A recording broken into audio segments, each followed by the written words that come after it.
तारीख थी 8 दिसंबर 2004 और 6 जनवरी 2005। ये दो तारीखें ऐसी हैं जिन तारीखों को केंद्र सरकार को झारखंड सरकार की तरफ से कुर्मी को एसटी में शामिल करने की एक अनुशंसा भेजी गई थी, लेकिन इन दोनों अनुशंसाओं में एथनोग्राफिक रिपोर्ट शामिल नहीं की गई थी, यानी मंशा थी ही नहीं कुर्मी को एसटी में शामिल करने की।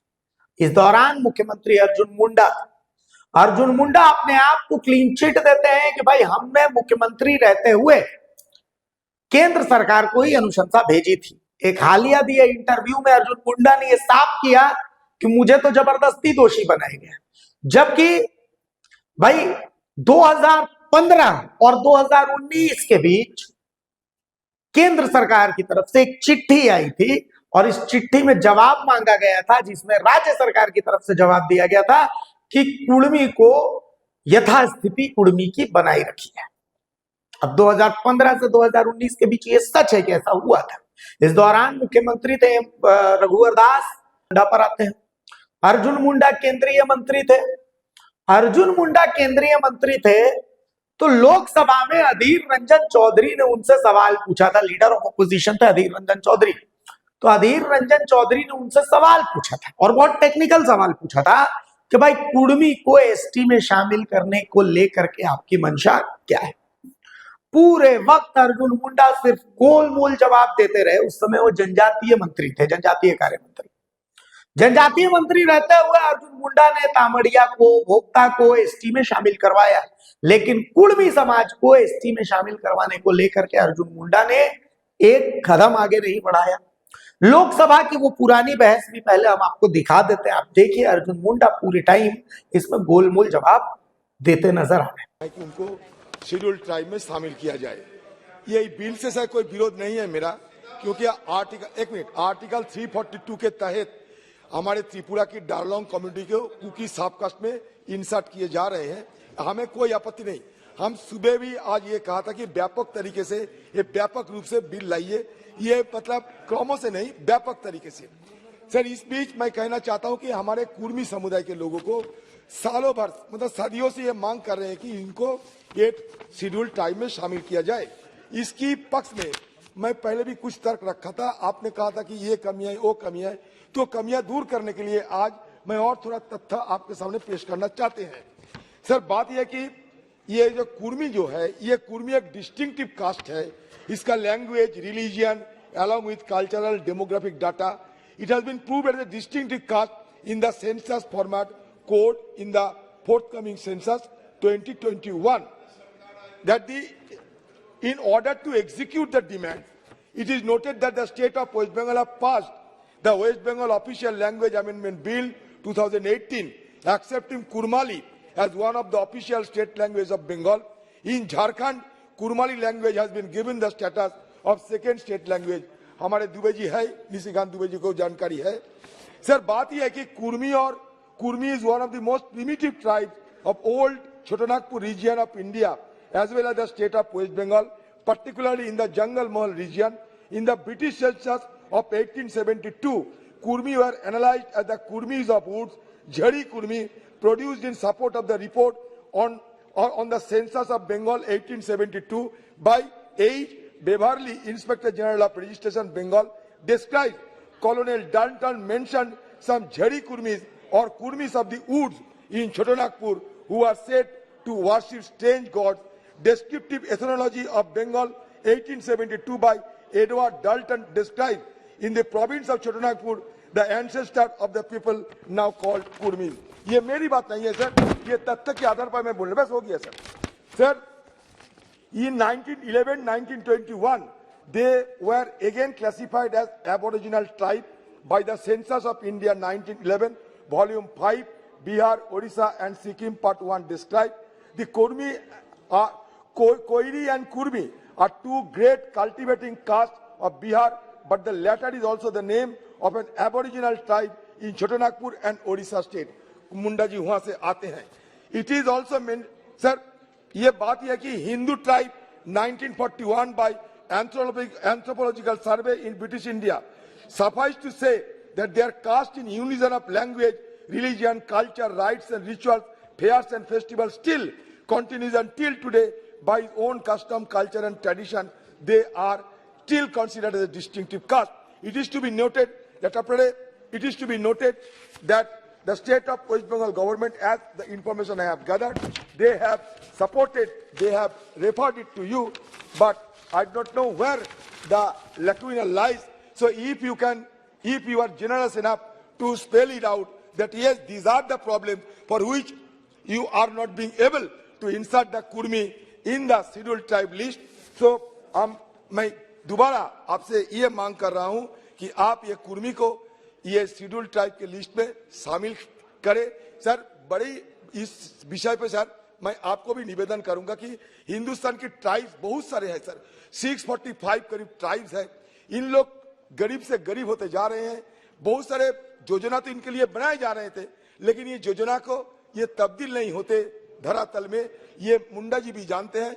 तो इसी के मद्देनजर हम चाहते हैं कि इंडियन ट्राइब्स के ऊपर एक सही ढंग से चर्चा हो और कुर्मी को इस तरीके से, जैसे कि आप उड़ीसा त्रिपुरा की एक छोटे से तबके को इसमें शामिल कर रहे हैं, कुर्मी को भी इसमें शामिल करके कुर्मी लोगों को दशकों को भर जो आंदोलन जो मांग उसको आप पूरा करें। नमस्कार। आज त्रिपुरा के संबंध में संविधान अनुसूचित जनजाति संशोधन विधेयक 2022 पर चर्चा हुई है और इसमें हमारे सभी सदन के बहुत ही वरीय माननीय सदस्यों ने भाग लिया है। राज्यों के बहुत सारे ऐसे कम्युनिटी के बारे में लोगों ने चर्चा किया। वो एक रिसर्च का निर्बाध गति से चलने वाली एक प्रक्रिया है जिसमें राज्य की बड़ी जिम्मेदारी है, राज्यों की बड़ी जिम्मेदारी है। कुछ राज्यों से प्राप्त हुए, कुछ राज्यों से प्राप्त नहीं हुए, उसको विभिन्न स्तरों पर देखा जा रहा है और उसके जो भी निष्कर्ष होंगे, मैं निश्चित रूप से, क्योंकि इतने लगभग सभी राज्यों के कुछ कम्युनिटी में, खास करके उड़ीसा के तो बहुत सारे, उसमें लगभग मुझे लगता है कि जितना आपने संख्या बताया है, लगभग 62 हमारे पास में रिसीव हुए हैं। उसमें लगभग 14-15 तो क्लियर हो चुके हैं, जिसके रिपोर्ट सबमिट होकर के आरजीआई के यहाँ से आ चुका है। इस तरह कई संख्या आपको मैं अलग से उपलब्ध करा दूंगा। और भी बाकी जो भी सदस्यों ने इस विषय को उठाया है, उन सारे विषयों पर सरकार संवेदनशील होकर के ये देख रही है कि जो विषय, जो मानक, अध्यक्ष महोदय, 1962 से 67 के बीच में इस विषय पर एक कमेटी बनी थी। उस कमेटी का नाम था लोकूर कमेटी। लोकूर कमेटी ने, क्योंकि ये विषय जब बहुत ज्यादा चर्चा में आई, तो उस समय में इस चर्चा के दौरान एक लोकूर कमेटी बनाई गई जिसमें एक मानक तय किया गया कि ट्राइबल कैरेक्टर इनहेरिट करने वाले लोगों के पहचान कैसे की जाए, और उसी आधार पर सभी tribal research institute state level पे उसका रिसर्च राज्य सरकार कराती है और राज्य सरकार कराने के बाद उसको केंद्र को भेज दिया। केंद्र में आने के बाद में इस विषय को ट्राइबल अफेयर मिनिस्ट्री आरजीआई के साथ कंसल्ट करती है, आरजीआई के पास भेजती है और आरजीआई के माध्यम से ये मामला फिर गृह मंत्रालय के पास, फिर तमाम मंत्रालय से कंसल्ट लेकर इसको मंत्रिमंडल में लाया जाता है और मंत्रिमंडल में आने के बाद में इस सदन में चर्चा की जाती है। तो यह सारी औपचारिकताएं विभिन्न स्तरों पर, विभिन्न कम्युनिटी के मामले में हो सकते हैं, जिसको समय समय पर हम चर्चा करते रहेंगे और जानकारी भी हम दे देंगे। माननीय सदस्य जो उसकी जानकारी चाहते हैं कि उसके बारे में क्या रिपोर्ट आया नहीं आया है, और इसलिए मैं माननीय सदस्यों को ये बताना चाहता हूं कि सरकार संवेदनशील है ऐसे मामले को, जिस मामले में वास्तविक रूप से, क्योंकि ये माननीय सुप्रीम कोर्ट ने एक फैसला दिया है जिसमें ये कहा है कि ये सारा विषय देश का पार्लियामेंट ही चर्चा करके इसका निष्कर्ष निकाल सकता है, और इसलिए ऐसे मामले जितने भी आते हैं जो जिस तरह के हैं उस मामले को हम लेकर के आते हैं। और इसलिए आज ये डारलोंग कम्युनिटी जो कुकी का सब कास्ट के रूप में लाया गया है, उसको सदन में हमने प्रस्तुत किया है। मेरा आग्रह है, वैसे सभी ने इसका सपोर्ट किया है, सभी जितने भी माननीय सदस्य हैं सभी ने सपोर्ट किया, मैं उन लोगों का आभारी हूं। इसको सदन से पास किया जाए और इस तरीके से जो भी इस आदर्श मामले है उसको भी निश्चित रूप से सरकार गंभीरता से देख रही है और उस कमेटी के जो रिकमेंडेशन है उस रिकमेंडेशन के आधार पर जो रिपोर्ट आएगी उसके आधार पर आगे की कार्रवाई की जाएगी। बहुत बहुत धन्यवाद। देखा आपने, अर्जुन मुंडा इस पूरे बहस में गोल मोल जवाब देते नजर आ रहे हैं, कोई साफ साफ जवाब उन्होंने नहीं दिया।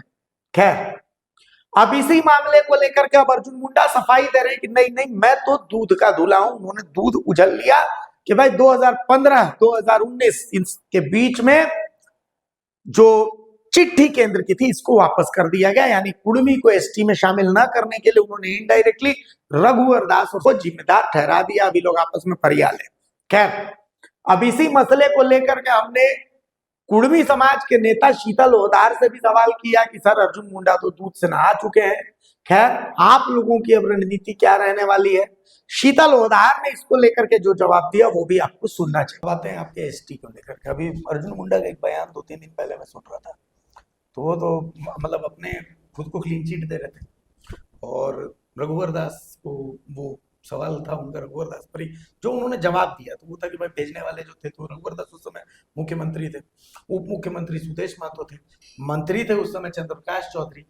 और अर्जुन मुंडा का जहां तक सवाल है तो अर्जुन मुंडा इतने दूध के धुले बन रहे हैं, लेकिन अर्जुन मुंडा तामड़िया को जो है एसटी में शामिल करवा लेते हैं, लेकिन कुर्मी को एसटी में शामिल करवाने के लिए वो बोलते हैं कि मैंने इसमें तो पैसा है। ये देखिए, जहां तक बात है माननीय अर्जुन मुंडा जी का, जब वो 2004 में अनुशंसा करके उन्होंने भेजा था, वो भी एक पार्टी का दबाव में भेजे थे, उनका मन से नहीं था। वो हुआ था क्या था कि आपका झारखंड अलग होने से पहले झारखंड क्षेत्र में आपका बीजेपी का 13 एमपी हुआ करते थे और उसके बाद जब 4 में चुनाव हुआ उस समय जस्ट उल्टा हो गया, बाबूलाल मरांडी एक एमपी हुए और बाकी सभी लोग हार गए। समीक्षा बैठक में ही पाया गया कि कुर्मी जाति हमसे नाराज है, इनका डिमांड है कि कुर्मी को एसटी में शामिल किया जाए। ऊपर से आदेश आया कि नहीं, जल्दी रिकमेंड करके भेजा जाए। उस समय आनंद फानन में आप देखिए जलेसर राजकिशोर दादा को पद दिया गया था, शैलेंद्र दा को, रामलाल चौधरी जी को तेनुघाट का चेयरमैन बनाया गया था।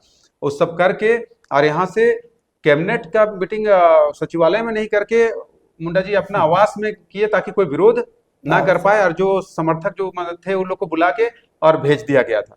वो लेटर दिल्ली से आई थी, उन्होंने जवाब दिया और उन्होंने ठीक जवाब दिया कि 1913-1931 के आधार पे इनको एसटी में शामिल किया जा सकता है। उन्होंने जवाब दे दिया। उन्होंने कहा कि नहीं ठीक है, ये 15 में वापस बुला लिया गया, तो 15 में वापस ले लिया गया। आप 19 में गए तो 15 में आपका ही तो सरकार था झारखंड में ना, तो आपको खुल के क्लियर करना चाहिए ना, आप उसको भेग में क्यों रखते हैं? आप एमपी चुनाव से पहले, पिछले बार एमपी चुनाव से पहले अगर खुल के वो बयान देते कि हम प्रयास किए थे लेकिन ये 2015 में फलना ने इनको वापस करवा लिया, तो फलना कौन थे उसका खुल के जिक्र कर देते। तो बचना चाहते हैं, अपना पार्टी को बचाना भी चाहते हैं, अपना जो उस समय का जो मुख्यमंत्री थे उसको बचाना भी चाहते हैं और क्लियर भी करना चाहते हैं कि हम तो क्लियर, हाँ हम क्लियर है। अगर ठीक है बंगाल, उड़ीसा और झारखंड एक साथ लड़ रहा है कुर्मी को एसटी में शामिल करने को लेके, तो अगर झारखंड का वहां अगर फाइल नहीं था तो बंगाल का तो फाइल था। और अधीर रंजन चौधरी जी जिस तरह से हाउस के अंदर आपको क्लियर करने बोल रहे थे, आप तो बात टाल रहे थे, आपका बात से लग रहा था, निकल भी नहीं रहा था, आपका वहां बोल नहीं पा रहे थे आप। इस तरह से कितना क्लियर पूछ रहे थे वो आपको, वो आप बोल देते कि झारखंड का अगर फाइल नहीं है तो जब बंगाल का फाइल है तो बंगाल का फाइल को आगे बढ़ाते। जिस तरह से पूरे देश में 13 जातियों को एसटी का सूची में लाया गया और झारखंड राज्य से 3 जातियों को एसटी का सूची में लाया गया, एक आपका भोक्ता जाति को, एक अपने तमड़िया जाति को लाए और एक पान पुरान को लाए, तो 3 को लाए। उसमें बंगाल को भी जोड़ देते, कुर्मी को, एक आधार बन जाता झारखंड। सही बात है। लेकिन आधार की क्या बात है, हम लोगों ने जब अमित शाह जी से जब मिले थे उनको बताया था कि जब महाराष्ट्र वाला जो एक निर्णय आया था उसमें कहा था कि 6 सितंबर 1950 से पहले जो जनजाति रहे हैं, प्रिमिटिव रहे हैं, आदिम जनजाति, और आदिम जनजाति होने का उसके पास अगर पुख्ता सबूत है तो उसी के आधार पे भारत सरकार उसको एसटी की सूची में ला सकती है। और उसी के आधार पर अमित शाह जी ने हम लोगों को वादा किए थे कि आप हमको सत्ता में लाओ, हम लाएंगे। आपको एसटी का सूची में सूचीबद्ध करेंगे। हम लोग भी क्लियर थे, नहीं हम लोग वादा पूरा कर पाए, नहीं उस तरह का हो पाया, तो ऐसा नहीं कि डिमांड करना छोड़ देंगे। लेकिन अर्जुन मुंडा जी का जहां तक बात है, वो दिल से नहीं चाहते हैं कि कुर्मी आगे बढ़े, इसलिए कि उनका मन में ये राजनीतिक लाभ है कि अगर कुर्मी अगर एसटी में आ जाएगा तो फिर खरसवां हो गया, कुटी हो गया, सब जगह तो लोग आबादी है तो लड़ेगा, वो लोग तो वोट कुर्मी उसको देगा कि हमको देगा। और इतना दिन तक अर्जुन मुंडा जी जब से शुरुआत एमएलए लड़े, जेएमएम से विधायक हाँ, बने, पहली बार उस समय जेएमएम से जब विधायक बने उस समय भी कुर्मियों के बल पे जीते। जब वो भाजपा में आए, माननीय सलंदर जी उनको भाजपा में लाए, और लाने के बाद वो भाजपा से चुनाव लड़ने लगे, उस समय भी कुर्मियों के ये से वो आगे बढ़े, एमपी भी बने तो कुर्मियों के बदौलत बने। वो सारा वोट तो आजकल भूत भाई दिखता है। सब चीज होने के बाद पूरा भरोसा उन पर हम लोग को था कि ये आदमी कहीं हम लोग धोखा नहीं देंगे। हमने ये भी कहा था कि हम लिखित देने के लिए तैयार हैं कि आप जो सीट से लड़िएगा उस सीट से कभी कुर्मी चुनाव नहीं लड़ेगा, और भगवान की तरह हम लोग आपको पूजा करेंगे, आप जगह में हैं, आप हम लोग का बेड़ा पार कर दीजिए। लेकिन उन्होंने किया नहीं ऐसा, और आज सफाई दे रहे हैं। ये बेबुनियाद है, कोई सफाई का कोई मतलब कुछ मतलब नहीं है। आप कुर्मी लोग का दिल में आप कुर्मी लोग को दिल में आप दुश्मन बना चुके हैं, कभी आपको माफ करने वाला नहीं है। उस जगह पे फिर आप जा भी नहीं पाइएगा कि उसको आप सुधार सके। मतलब अब माफी की कोई गुंजाइश नहीं है। अगर आपका दिल में साफ रहता कुर्मियों के प्रति, तो आप उस समय आपका सरकार था, जिस समय आप वहाँ ये थे, डबल इंजन का सरकार चल रहा था, आप तुरंत चाहते तो आप यहाँ से मंगा सकते थे फाइल। आप जनजातीय मामले के मंत्री थे, यहाँ आपका सरकार था 19 में, और 19 का बात आपका जिक्र कर रहे हैं, आप वहाँ मंत्री बने और यहाँ आपका सरकार था, तो आप तो तुरंत फाइल मंगा सकते थे ना। लेकिन अगर मान लीजिए रघुवर दास जी अगर नेगेटिव फाइल भेजे, यहाँ से अगर भेजा गया एंथोग्राफी रिपोर्ट का 4 पॉइंट को भेजा गया था 2015 में, 10 फरवरी 2015 को यहाँ से एक एंथ्रोपोलॉजिकल का एक सर्वे था, हाँ, उसको 4 पॉइंट दिया गया। पूरा रिपोर्ट भेजा जाता तो उसमें 60% हम लोग का फेवर में है, जो नेगेटिव है उसमें से 4 पॉइंट उठा के और सचिवालय के माध्यम से, कार्मिक सचिव के माध्यम से दिल्ली भेज दिया गया। अच्छा। और 3 महीने के बाद तुरंत वहां से जवाब आ गया था कि राज्य सरकार का लेटर मिला है, उसमें ये कहा कि कुर्मी जाति सभी दृष्टिकोण से सुखी संपन्न जाति है, इसको यथास्थिति में रखने की जरूरत है। उस समय भी हम लोग आंदोलन किए थे, हम लोग माननीय रघुवर दास जी को भी कहा था कि नहीं इसको वापस किया जाए, है ना, लेकिन उन्होंने माना नहीं, और उसके बाद चलते रहा। तो उस समय तो मान लीजिए जनजाति मंत्री आप थे, आप वहां से लेटर जारी करवाते कि आप जवाब दीजिए। जिस तरह आप जवाब भेजे थे उस तरह फिर यहाँ से मान लीजिए रघुवर दास जी अगर जवाब दे देते तो हम लोग का काम हो जाता। लेकिन आपने तो खाली फाइल नहीं है करके एक बहाना बना के और उसको टाइम को आगे बढ़ाते रहे। सुन लिया आपने। तो कुल मिलाकर के कुर्मी के एसटी का स्टेटस का जो मुद्दा है, बेसिकली ये वॉलीबॉल है, इधर से उधर, उधर से इधर, इधर से उधर और उधर से उधर। और हाँ, असली जुमला जो है वो असल में यही है। हेमंत सोरेन जिन्होंने सिग्नेचर किया था तमाम विधायकों के साथ, जिसमें इस बात की अनुशंसा थी, इस बात की पैरवी थी कि कुर्मी को एसटी में शामिल किया जाए, आज कहते हैं कि भाई कहां लेकर के जाइएगा आरक्षण, हमें तो हमारा हक नहीं मिल रहा है, तो आप कौन कहां से दे दें। ये हेमंत सोरेन ने झारखंड विधानसभा में। अमित शाह कहते हैं कि कुड़माली को हम 8वीं अनुसूची में शामिल करेंगे। हालांकि फिलहाल सरकार इसको लेकर के एक आध कदम भी आगे बढ़ती नजर नहीं आती। झारखंड साधना है तो अमित शाह प्लान कुर्मी पर काम कर रहे हैं, लेकिन कुर्मी को एसटी में शामिल करना, कुड़माली को 8वीं अनुसूची में शामिल करना, इन सब मुद्दों पर केंद्र को एक दृढ़ प्रतिज्ञा तो दिखानी ही पड़ेगी, तभी जाकर के कुर्मी समाज बीजेपी की तरफ झुकेगा। और सबसे बड़ी चीज यह है कि अब ऐसे में जब यह साफ हो गया है कि चाहे अर्जुन मुंडा हो, चाहे रघुवर दास हो, चाहे सुदेशमा, तो जिनके हाथों में शक्ति थी तब किसी ने भी एक कदम नहीं बढ़ाया कुर्मी को एसटी में शामिल करवाने के लिए, और अब सब राजनीति खेल रहे हैं। तो ऐसे में कुर्मी समाज किस पर विश्वास करेगा, इस पर नजर रहेगी। नमस्कार, जोहार।